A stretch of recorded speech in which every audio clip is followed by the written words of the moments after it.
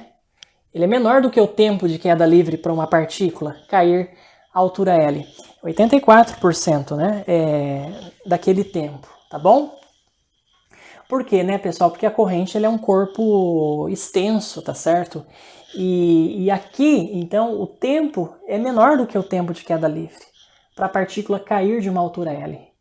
Isso significa que a extremidade, né, dessa corrente, ela deve ter uma aceleração maior do que a aceleração de queda livre, a aceleração da gravidade, tá bom? Muito interessante, então, esse resultado que nós determinamos, né, para o tempo de queda da extremidade de uma corrente dobrada, não é isso?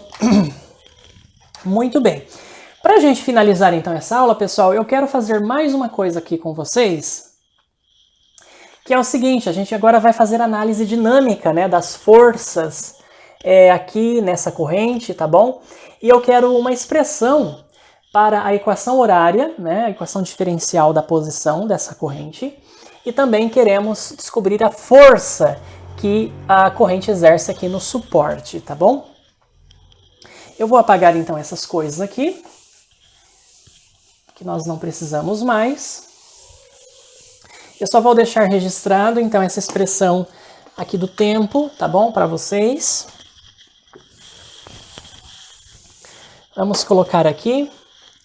Então esse tempo é 0,8472 raiz de 2L sobre G. O que significa que o tempo, né, de queda da extremidade dessa corrente é menor do que o tempo de queda livre para uma partícula caindo de uma altura igual ao comprimento da corrente. Isso implica aqui, então, que a aceleração tem que ser maior do que a aceleração da gravidade, né? Molas, pessoal, em queda livre, né, também devido às forças que atuam, elas também têm, né, acelerações maiores do que a aceleração da gravidade, tá? Muito bem, vamos lá. Vamos pegar então esse desenho aqui da direita. Então nós temos duas partes, né, pessoal? Nós temos uma parte ali da corrente que está em repouso, tá bom? Que é essa parte da esquerda. E nós temos a parte da direita que está em movimento, né? Aqui ela já caiu uma altura x, não é isso? Vamos marcar as forças que atuam sobre essas partes dessa corrente. Aqui nós temos a força, né, exercida pelo teto, que segura a corrente, não é isso? Eu vou chamar essa força de T0, tá bom? Nós temos aqui o peso, né, do centro de massa,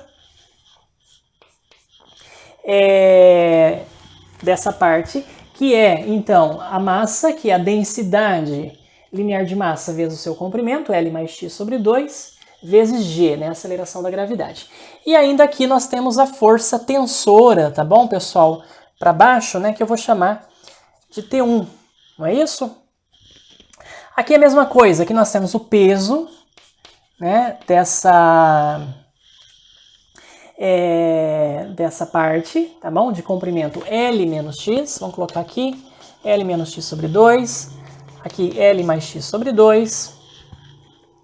E ainda nós temos aqui uma força, tá bom? Uma força que eu vou chamar de T2, a priori. Para baixo também, na mesma direção e sentido do peso. Por quê, né? Porque isso tem que gerar uma aceleração maior do que a aceleração da gravidade, para dar um tempo menor, né? Um tempo de queda menor, tá legal? Então tem que tomar cuidado com isso, tá? Vamos então escrever aqui as equações dinâmicas, aplicando a segunda lei do movimento de Newton. Nós temos aqui então, pessoal, a massa vezes a aceleração, densidade linear de massa, vezes o comprimento L mais x, né? Aliás, aqui vezes a aceleração, d2x dt2, isso é igual, tá? T0 menos o peso, tá? O peso é ρ vezes L mais x sobre 2 vezes g menos T1, tá bom? Menos T1. E aqui para o pedaço que está em movimento, nós temos a massa, que é ρ vezes L menos x sobre 2 vezes a aceleração. Isso é igual à soma, né, do peso com T2. Então é T2 mais o peso, que é ρ, vezes L menos x, que é a massa, vezes a aceleração da gravidade. Tá legal? Muito bem. Agora, observe o seguinte, pessoal. O que eu posso dizer dessas forças tensoras? T1 e T2, né? Elas estão muito perto, né? São forças tensoras muito próximas, tá bom? Porque as porções dessa corrente, né, estão muito próximas. E como a tração ela deve ser contínua, tá certo? Ela não pode ser descontínua, né? A gente pode dizer que essas forças de tração T1 e T2 são iguais, tá bom? Por quê? Porque como as porções, né, aqui embaixo, da extremidade direita e esquerda da corrente são muito próximas e a tração deve ser contínua, a gente pode concluir, né, o corolário disso é que elas devem ser iguais, tá legal? E mais ainda, pessoal, observem o seguinte, essa força tensora, né, aqui, que é responsável por pegar cada elemento de massa da minha corrente, né, que tem uma quantidade de movimento, e levá-lo para o repouso, porque esse pedacinho aqui, né, num instante de tempo infinitesimal, ele vem para cá, à medida que a corrente vai caindo, né? E qual é a força responsável por essa variação de momento, né? É exatamente essa força tensora na corrente, tá bom? Eu vou fazer aqui um outro desenho, que talvez vai ficar mais claro para vocês.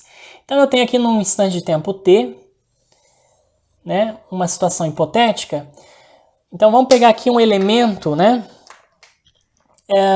de massa dessa corrente, tá? dm, eu vou chamar ele de o comprimento, pessoal. Olha o seguinte, vamos pegar aqui um comprimento aqui dx, tá legal? Se eu pegar um comprimento dx aqui, metade desse comprimento está na extremidade direita, metade está na extremidade esquerda. Então vamos pegar um elemento de comprimento dx sobre 2, tá? Que está aqui na extremidade direita. Num tempo posterior, num tempo infinitesimal posterior t mais dt, o que acontece? A corrente, então, ela caiu, né, um dx, e esse pedacinho de massa, né, que estava descendo com uma velocidade v, né, dx sobre 2, ele vai parar do outro lado, né, e vai estar em repouso, dx sobre 2. Ele vai para o repouso. Então, deve haver uma força que é responsável por essa variação de momento linear, de quantidade de movimento, para levar esse pedacinho com uma velocidade v ao repouso. E essa força tem a ver com essas tensões aí, né? Ou melhor, essa tração, já que elas são as mesmas.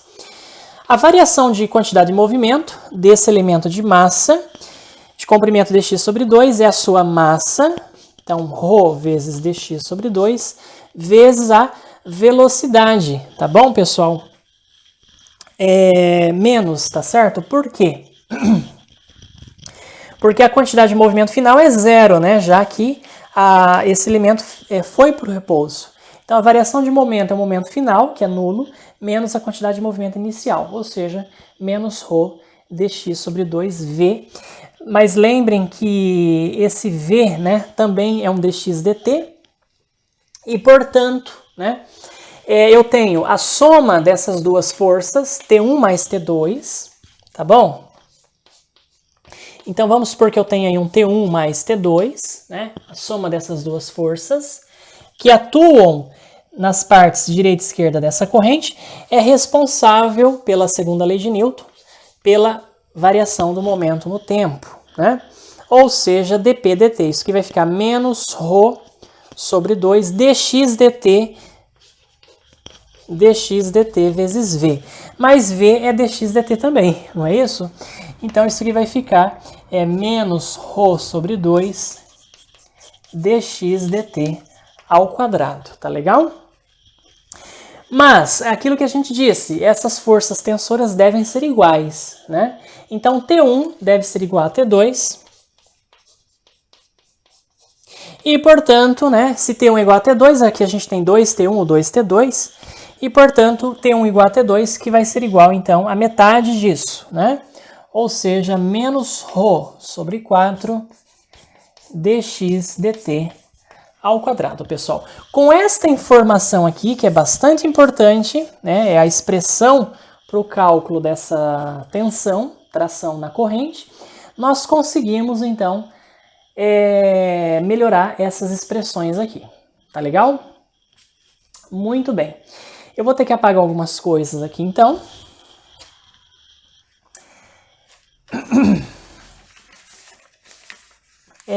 Vamos fazer o seguinte, pessoal. Deixe-me ver aqui.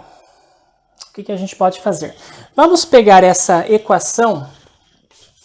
Vamos pegar essa equação de baixo, tá bom? Porque ela está mais simples, né? Como eu conheço já a expressão de T2, eu vou isolar aqui o meu d2x dt2 e já vou escrever, então, a equação para a posição, né?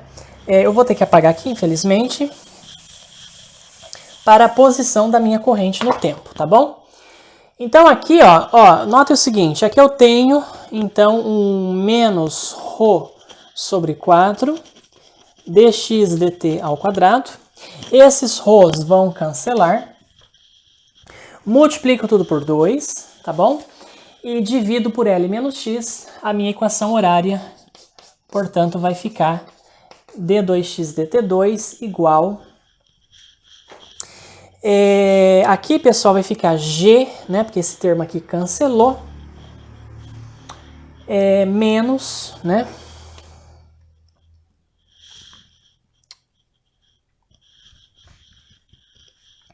Não, menos não, né? Tem que ser mais, porque a aceleração ela tem que ser maior do que zero, né? Eu acho que eu perdi um menos ali.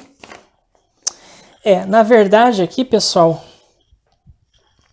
aqui é que eu coloquei o sinal, né? Na verdade aqui não deveria ter o sinal, aqui deveria ser positivo, tá?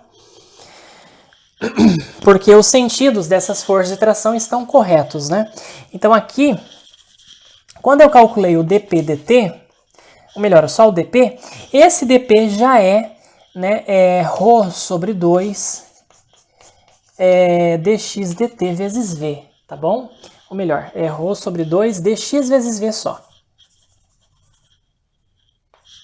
Tá? Porque é o módulo, né, da variação de momento, tá certo? Então eu não estou levando em conta ali o sinal. Então aqui é positivo, e agora sim, né? Porque a aceleração ela tem que ser maior do que a aceleração da gravidade. E aí aqui vai ficar 1 sobre 2 L menos X, tá bom? Vezes, né,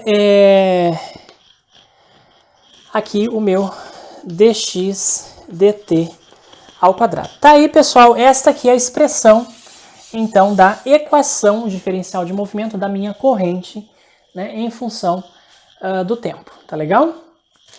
É uma equação diferencial, não homogênea, não linear, tá bom, de segunda ordem, e deve ser resolvida por procedimentos numéricos, com a condição inicial que em t igual a zero, eu tenho x igual a zero, e o meu dx dt é igual a zero, tá bom? Muito bem, e aí, para você calcular o seu T0, né? Como que você faz para calcular o seu T0? Para você calcular o seu T0, você pode, então, utilizar a equação de cima, tá bom? Essa equação aqui. Não, essa não. A gente pode utilizar essa aqui, essa aqui é mais fácil, né? Direto aqui na figura, pessoal, o meu T0 é o peso mais T1, né? Então, ou seja, o meu T0 é o peso dessa parte que está em repouso, que é, então, ρ vezes L mais X sobre 2 vezes G, mais o meu T1, né? Que é 1/4, que é a metade daquilo lá, né? Ou seja, é esse termo aqui, que é ρ sobre 4 dx dt ao quadrado, tá bom? Você pode, então, utilizar esta expressão também para determinar a força de tensão, né, tensora, que o teto suporta, tá bom, pessoal? Se você tomar o limite isso aí, quando x tende a L, né, você vai ver que essa força tensora T0, ela tende ao infinito. No momento, né, da queda de toda a corrente, aqui dá um impulso muito grande, né, ali, e essa força tende a infinito, tá bom? Bastante interessante fazer essa análise. Se você quiser melhorar um pouco essa expressão, olha só, você pode substituir dx dt pela raiz de g, né, desse termo aqui, elevado ao quadrado, enfim. E aí você tem uma expressão um pouco mais limpa, né, para o cálculo dessa força tensora. Muito obrigado pela atenção, espero vê-los na próxima aula, pessoal. Quaisquer dúvidas, sugestões, comentários, deixe na seção de comentários abaixo e espero vê-los na próxima aula. Muito obrigado.